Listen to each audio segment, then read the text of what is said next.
రాహుల్ గాంధీ కథ ఏమవుతుందో తెలియాలి. ఎందుకంటే ఆయనకి డ్యూయల్ సిటిజన్షిప్ ఉంది అన్నటువంటి దాని మీద వేసినటువంటి పిటిషన్, ఆ పిటిషన్ మీద అలహాబాద్ హైకోర్టు లక్నో బెంచ్ 3 గంటల పాటు నిన్న విచారించింది. ఆ భారత ప్రభుత్వం తరఫున కేంద్ర హోంమంత్రిత్వ శాఖ కొన్ని డాక్యుమెంట్స్ ఇచ్చింది. Foreigners division citizenship wing affidavit వేసింది.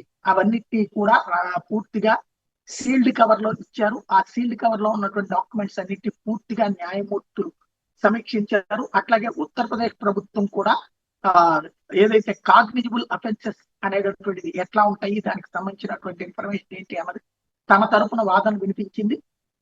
ఇప్పుడు ఆ సీక్రెట్ డాక్యుమెంట్స్ అన్నింటినీ కూడా హైకోర్టు జడ్జీలు ఆల్రెడీ పూర్తిగా పరిశీలించారు. దీని మీద హైకోర్టు త్వరలో ఓపెన్ కోర్టులో మిగతాది విచారిస్తానంటోంది. నెక్స్ట్ డేట్ ఫైనల్ చేస్తానంటోంది. ఈ నెల 15వ తారీఖున పూర్తి స్థాయి విచారణ చేస్తానంటోంది. ఆ రోజున ఆ తేలుస్తుంది. అంటే ఆ వచ్చిన డాక్యుమెంట్లు రాహుల్ గాంధీ నిజంగా వేరే పౌరసత్వం కూడా ఉందా లేదా, బ్రిటన్ పౌరసత్వం అది ఉత్పత్తి ప్రచారమా, హోంమంత్రి శాఖ ఎన్ని వేడికిచ్చింది అన్నటువంటి 15వ తారీఖు తెలవబోతుంది.